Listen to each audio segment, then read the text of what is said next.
Bonjour à tous et bienvenue sur la chaîne 4Star.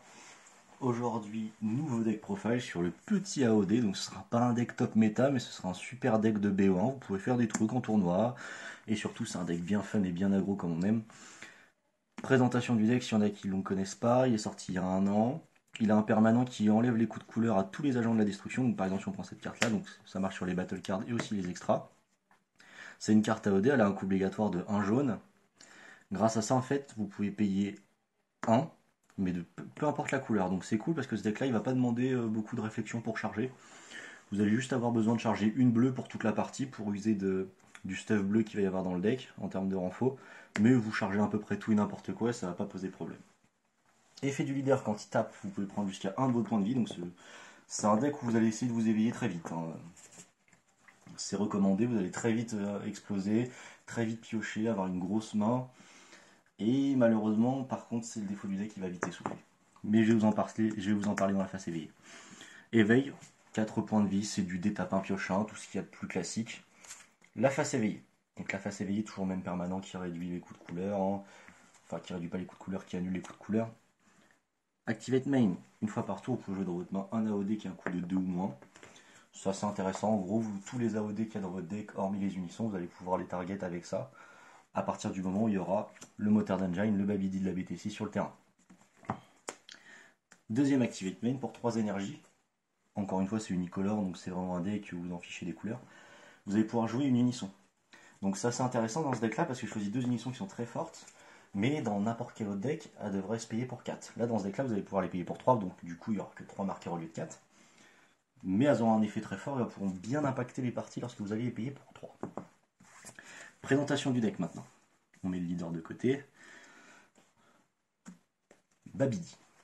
Donc Babidi BT6, c'était ça pour le deck AOD de l'époque. Un deck qui a plus ou moins marché avec la grosse SCR bout de l'époque. On revient dessus. Donc il y a un long permanent qui maintenant a été résumé en un mot-clé, c'est unique. Et le deuxième permanent, c'est que ça réduit le coût de tous les AOD de 1. Donc ça combote avec le leader parce que le leader enlève le coût de couleur. Donc il n'y a plus de coût obligatoire de couleur. Et lui il réduit le coût de 1. Donc du coup cette carte là coûte 0. C'est assez agréable. Donc c'est la seule qui passe à 0 dans tout le deck. Mais c'est toujours sympa. Donc, barrière unique, réduit le coût de tous les AOD. Cette carte-là, faut la poser T1. Et donc, du coup, pour maximiser les chances de la poser T1, on la joue x4. Et on joue 4 de ce AOD-là. Donc, lui, il a un coût. Quand il y a le BBD qui est en dessous sur le terrain, il coûte 2. Donc, du coup, ça se trigger avec l'activate main du leader éveillé. Donc, quand il est joué, vous warpez une battle d'un coup de 4 ou moins. Et vous pouvez shuffle 2 cartes de la dispersion dans le deck adverse. Donc, c'est pas son utilité première, mais c'est une option qui est toujours agréable si vous jouez face à un deck. Bon, Dredgeku, c'est un peu disparu, mais si jamais il y a du Goridro 2 ou de la Ribrianne des Fosses, surtout la Ribrianne des Fosses qui est meurtrière contre un deck AOD qui va souvent manquer de main et qui va s'essouffler en termes de draw power, vous allez les renvoyer dans le deck. Mais l'effet le plus intéressant, c'est son Activate Main pour une énergie, encore une fois unicolore, hein, peu importe les couleurs d'énergie, c'est pas la priorité du deck, vous allez pouvoir chercher un BVD du deck et le poser sur le terrain. Donc c'est assez intéressant. Puis surtout c'est tutorisable avec l'effet du leader. C'est du archétype AOD comme on aime. Un des meilleurs AOD du deck. Bon, il y en a beaucoup de très forts. Mais celui-ci c'est le plus important parce que comme je l'ai dit, de base AOD ça manque de draw power, donc Thalès. Thalès qui du coup va te coûter une énergie, peu importe la couleur, quand il y a BBD sur le terrain. Quand vous tapez avec cette carte, donc il a unique barrière, quand vous tapez avec cette carte, vous faites le top 5, en fait ça remplace l'effet du leader non éveillé. Quand vous tapez, vous ne prenez pas de points de vie, vous ne pouvez pas prendre de points de vie avec. Top 5, vous prenez un AOD. C'est cool, c'est un moteur de pioche, c'est très important.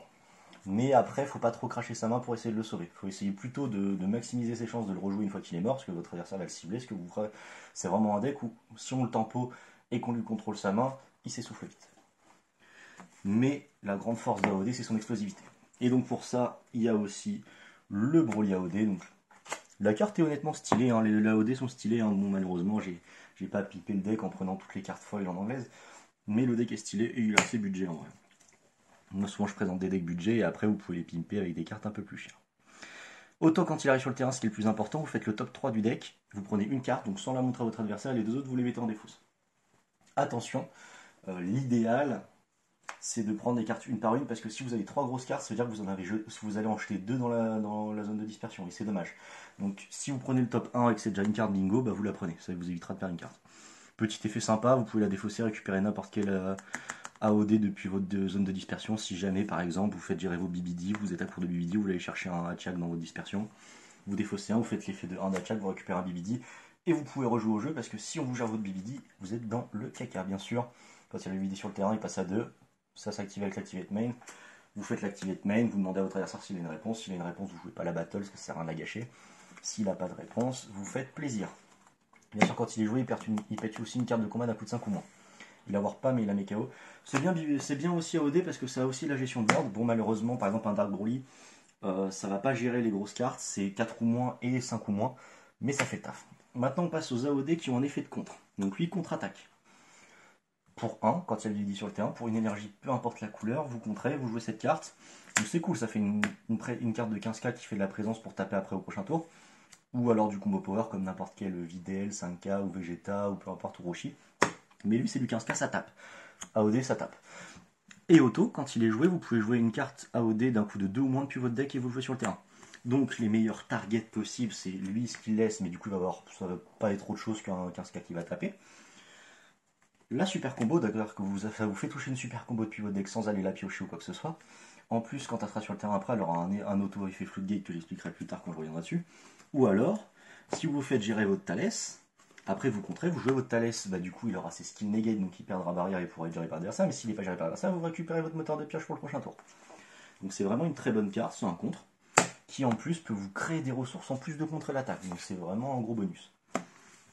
Une carte qui est très très intéressante, c'est un peu la super Kamea, Release Ball et ce qu'il y a pour toutes les couleurs de AOD. Pour une énergie quand il y a le BBD sur le terrain, toutes les cartes d'un coup de 3 au moins, vous faites compte de mise en jeu, la carte n'est pas jouée, elle va en dispersion et votre adversaire défausse 1. Donc c'est très fort parce que du coup, s'il joue une carte de sa main, vous contrez l'arrive en jeu, donc du coup la carte il la perd, et puis il perd encore une carte de sa main. Donc c'est très fort, ça fait du -2. Et quand il est joué auto, c'est tranquille, vous prenez 2 cartes AOD dans votre dispersion, vous pouvez les mettre dans le deck et vous mélangez votre deck. Donc c'est très fort en fin de partie si vous voulez récupérer certains AOD dont vous avez envie. Par exemple, s'il n'y a plus de Thalès, vous voulez récupérer un Thalès, vous en remettez un dans le deck. Ça vous permet pourquoi pas de remettre le compte si vous voulez retoucher un compte plus tard dans la partie. Ou pour pas deck out. Mais AOD, il faut y aller pour deck out parce que c'est vraiment un deck qui va s'essouffler vite. Mais après, l'essoufflement du deck est une chose qui équilibre le deck par rapport à son explosivité qui est très importante en début de partie. Les deux unissons dont je vous ai parlé tout à l'heure pour faire l'activate main de 3. Le nouvel unisson, mais on va commencer par l'ancien. Donc lui, c'est l'unisson vert, il est très intéressant. Pour 3, vous le jouez avec 3 marqueurs. C'est le seul des deux qui a un +1. Donc +1, il gagne plus 5000, donc ça vous fait quand même une carte qui a coup critique, double frappe, 25 000, il faut la gérer. Et le nouvel unisson. Donc lui, il va combler une grosse faiblesse de AOD quand il est éveillé, c'est qu'il ne pioche plus. AOD, il ne pioche plus quand il est éveillé. Donc lui, son +0, c'est va piocher 1. Il va se retaper à la fin du tour. Bon, comme votre leader n'est pas bleu, il ne va pas retaper une énergie, mais il va quand même se retaper à la fin du tour. Vous allez faire une 20 000 double frappe, et après vous allez gagner un bloqueur pour le tour adverse. Et pour un -1, vous pouvez renvoyer n'importe quelle carte de combat adverse. C'est dans le deck. Voilà, vous la renvoyez sous le deck du propriétaire. Donc c'est très très puissant. Avoir un bloqueur comme ça, qui en plus peut gérer une battle, c'est quand même très fort dans OD, qui avait vraiment du mal, après ses 3 premiers tours, à encaisser les coups. Là, ça va vraiment vous donner de très très belles choses dans le deck. C'est vraiment un gros ajout. On va passer au super combo du deck, donc je vous ai un petit peu spoilé avec la super combo OD. Celle-là, vous pouvez la jouer depuis votre deck avec Garlic Junior, donc c'est assez intéressant. En plus, Garlic, comme je l'ai dit, et je l'ai oublié de le mentionner avec son auto, vous n'êtes pas obligé de le jouer en contre-attaque. Si par exemple vous avez que ça en main et que vous voulez jouer avec l'Activate Main, bah pour 2 vous jouez avec l'Activate Main et vous gagnez 2 battles à 15 000 pour mettre la pression. Cette carte-là, son effet Floodgate, quand il a un auto, si votre adversaire utilise un compte de mise en jeu, il doit défausser 2 cartes en warp. C'est très fort. Donc quand il est joué avec Garlic, déjà vous avez une super combo que vous pouvez utiliser à tout moment. Bon, il ne fait pas piocher, mais c'est quand même une 10 000. Et en plus, sur le terrain, il va limiter les comptes de mise en jeu. Ce qui est quand même très fort. Donc j'en ai mis 3 parce que c'est important d'avoir des AOD pour en fait l'effet du tuto du leader, l'effet tuto du Thalès, l'effet tuto de l'extra, je vais vous montrer jusqu'après. Et j'en ai mis une parce que c'est un deck qui manque de draw power, donc comme le leader est noir, si vous avez 4 points de vie, ce qui va arriver très vite, parce que vous allez vouloir vous mettre à 4 points de vie pour vous éveiller et mettre une grosse pression, plus 10 000 ou piocher 1, donc en x1, je trouve ça correct de mettre une autre super combo. Ensuite, dernière carte de l'archétype AOD, donc qui va prendre plus de la moitié du deck, l'extra. Donc pourquoi rejouer l'extra? C'est sympa pour l'effet de tuto. En fait, si vous la jouez et que vous piochez 2, vous faites du +1, donc c'est énorme. Mais si vous la jouez, vous faites du 1, c'est du 1 pour 1, et surtout l'effet le plus important dans ce deck là, c'est que pour 0, bah si vous touchez une AOD sur les deux cartes, et ben vous pouvez vous prendre un point de vie, et ça c'est très important, comme je l'ai dit, parce que vous allez voir vous éveiller très très très très vite. Après, une fois que vous êtes éveillé, cette carte là ne sert globalement à rien, c'est le meilleur moyen de whiff. Après, ça coûte rien de le tenter, et si vous topez, c'est bon, mais après vous allez avoir tendance à le charger. Une petite double frappe, ça fait toujours plaisir pour finir. Parce que c'est un deck où hormis les unissons, il n'y a pas de double frappe. De belles modes, parce que vous allez spammer le board, vous allez avoir beaucoup de battles en inertie. Et des fois, c'est bien de les dégager, alors qu'elles vont être gérées au tour d'après, pour tout simplement poser un bel mode, avoir un extender pour taper, ou avoir un bloqueur pour se défendre. C'est très intéressant, surtout que vous pouvez gérer une carte de combat, par exemple, vous prenez une Supreme Kai pendant le tour adverse, ou quoi que ce soit. Ou par exemple, le nouveau Sin Shenron, bah, vous allez forcément avoir plein de cartes en inertie. Bam, bel mode. Surtout que maintenant on va rentrer dans une méta avec KV, King Vegeta, bah c'est ces easy pots qui va te mettre sur ton terrain, bah tu vas les mettre dans la drop, donc du coup il pourra pas jouer ses cartes avec ceux qui t'a posé, donc du coup ça va limiter à un par tour, et hop vous allez gagner une battle. Ça c'est cool. Comme je vous l'ai dit, ça combo parfaitement bien avec l'effet du Broly qui va plutôt jusqu'au top 3 prendre une carte et mettre le reste en dispersion. Du coup ça alimente la drop, du coup on joue de l'espace-temps. Spoiler tout de suite, j'ai pas mis virus. Je trouve que j'étais serré en place dans le deck. Après, n'hésitez pas à mettre le virus vert, ça fait un extender, c'est assez cool. Moi, je l'ai pas mis. Parce que je joue que x3. Après, j'aurais pu faire 3 et 2. AOD, comme je l'ai dit, au niveau des énergies, c'est pas important. Donc, si vous touchez pas vos espaces-temps, vous pouvez le charger. Après, ce que je trouve dommage, c'est de le jouer. Parce que si tu touches pas tes espaces-temps, ça peut arriver de pas les toucher parce que tu as principalement tuto de l'AOD facilement. Bah, le virus, il te sert à rien. Donc, du coup, j'en joue 3. C'est cool, ça fait toucher son deck, ça fait draw, même si l'effet de piocher maintenant est beaucoup moins. Si tu arrives à jouer ton unisson bloqueur, bout, le nouveau, que tu pioches tous les tours et qu'il n'est pas géré, c'est fort, tu vas très très très vite combler le fait que le deck s'essouffle. J'ai mis un BMS parce que du coup, dans ce deck là, il y a besoin d'auto-éveil. Au lieu de jouer 4 extra jaunes, je me suis dit je vais jouer un BMS parce que du coup tu peux l'utiliser en auto-éveil.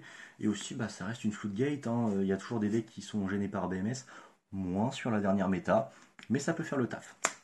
Pour une one-off, ça peut bien emmerder un adversaire des fois, et c'est toujours marrant d'emmerder l'adversaire avec des cartes à 2 centimes. Senzu. Donc maintenant, ouais, bah, c'est ultra budget. Hein. Moi, quand j'ai commencé le jeu, bah, justement en BT6, quand Babidi est sorti, bah, pour avoir son carré de Senzu, il fallait compter 15€. Maintenant, c'est enfin une carte ultra facile d'accès. Donc Senzu, ça permet surtout d'extendre, de faire des extenders autour de T3 pour mettre beaucoup plus de pression. Tant qu'il met pas des stop turns, tant qu'il vous arrête pas, bah vous jouez des Senzu, vous tapez, vous tapez, vous tapez, vous lui mettez une pression de dingue. Surtout que comme je l'ai dit, les stop turns avec C13, ça peut faire très mal. Hein. Il vous joue un topo, il va défausser pour le compte de topo, vous allez lui faire C13. Du coup, le topo il est pas en jeu, donc il va pas faire l'effet de stop turn, il va redéfausser. Hein. Donc il va faire du moins 3 en 1 pour un topo. C13, c'est vraiment un des atouts du deck. Donc vous allez me dire, s'il y a tant de bonnes cartes que ça, pourquoi le deck a disparu? Bah comme je vous l'ai dit, il s'essouffle très facilement, et si vous tombez face à des archétypes hard counter comme du baby bleu, comme le bleu en général, il va très vite s'essouffler. Il va très vite s'essouffler. Par exemple, Senzu, c'est une carte justement qui est forte dans ce deck là pour faire l'extender, mais qui est meurtrière face à lui, parce que du coup il va avoir trop d'attaques. Enfin, l'autre adversaire va avoir trop de défense. Mais je pense que, vu la méta actuelle, Protector of People sera moins joué, et puis surtout ce deck là il va vraiment bénéficier du BO1. Il va vraiment bénéficier du BO1, c'est pour ça que je me permets de vous le présenter. Maintenant on est sur vraiment le petit stuff bleu en rab. AOD joue avec très peu d'énergie, souvent quand vous allez passer au tour il va vous rester une énergie grand max. Si vous en avez 2 en main ou 3 en main, bah du coup avec une énergie vous allez pouvoir juste negate 3 attaques, c'est colossal. C'est colossal, je pense qu'il n'y a pas mieux comme compte dedans. Vous pouvez jouer un petit Power Burst, mais le problème c'est que le Power Burst, c'est là où il prend toute sa dimension, entre guillemets, c'est que quand il a une bonne cible, là on va avoir un BMS en cible sur tout le deck, donc du coup je me suis dit, bah, c'est mieux de jouer Whis. En plus du coup ça permet de facilement avoir une charge bleue, qui vous permettra de faire les autres concentrations de Whis, ou les Senzu. Et bien sûr on a mis 2 cartes bleues pour finir, donc comme je vous ai dit, là c'est des cartes qui vont, c'est les seules cartes qui vont dépasser les 10€, parce que les unissons BO au bout sont pas encore trop chers. Globalement, si vous voulez juste jouer à OD, vous pouvez acheter 2 unissons bout, qui sont pas vraiment très chers, mais achetez pas ça exprès pour quoi. Surtout que c'est pas un deck top méta, Par contre, c'est un deck où vous pouvez casser des bouches à votre local, vous gagnez au dé, vous mettez une pression de fou, et vous allez très vite vous amuser. Et si vous êtes un débutant, c'est vraiment un deck très très plaisant à jouer, vous allez vraiment apprendre les ficelles du jeu grâce à ça. J'ai mis 2 contre, comme ça quand il y a le bouquet sur le terrain, ça reste quand même une issue à 20 000, même s'il a que 3 marqueurs. 20 000, faut taper 2 fois 20 000 sur une battle. Enfin, avec des battles, faut taper 2 fois 20 000 pour lui enlever 2 marqueurs avec cette carte devient inutile. Et puis au pire, bah, ça fait une charge bleue, quoi. Comme je l'ai dit, c'est important d'avoir une charge bleue très vite dans le jeu. C'est toujours relou de devoir toucher 2 Babidi pour mettre un Babidi en énergie, de des fois gâcher un Thalès pour avoir seulement son énergie bleue. Et puis, bah, si votre adversaire n'a pas un board colossal, parce que, bah, comme je l'ai dit, avec le Broly, avec le Hatchak, vous allez avoir du remove de board. Et ben, s'il n'a pas de board, il peut pas taper votre unisson et la passer très vite en dessous des deux. Et donc, du coup, ça, c'est quand même le meilleur contre de mise en jeu du jeu. Et avoir ça dans OD, c'est quand même une chance. Donc, c'est pour ça que je joue x2. Je joue pas beaucoup autour. J'aime bien me laisser avoir le choix entre les deux unissons. Parce que les deux sont très forts dans leur style. Celle-là permet de piocher, avoir un gros tour de défense. Celle-là permet de clean un board et de reset totalement une partie en mettant une pression 25 000 crits. Donc vous jouez contre Invoker, vous jouez contre n'importe quoi, tout ce qui a barrière, ça dégage. Vous jouez contre Mecha Midrange, hop, toutes les cartes qui ont barrière, Boujak, Slug, Goku A3, Annihilator, hop, ça dégage. Bien sûr, ça remove pas Immortalité, mais ça fait le taf. Bon, en tout cas, c'est tout pour ce deck profile. J'espère que vous avez fait plaisir. J'espère que vous allez tester le deck, parce que c'est vraiment un très bon deck de local. Vous allez vraiment vous faire plaisir. Bon, si vous voulez gagner un Régio, je suis pas sûr que ce soit le deck idéal. Même si honnêtement, quelqu'un de pas préparé, manger un AOD par exemple, moi manger un AOD en Régio, ça me ferait pas plaisir.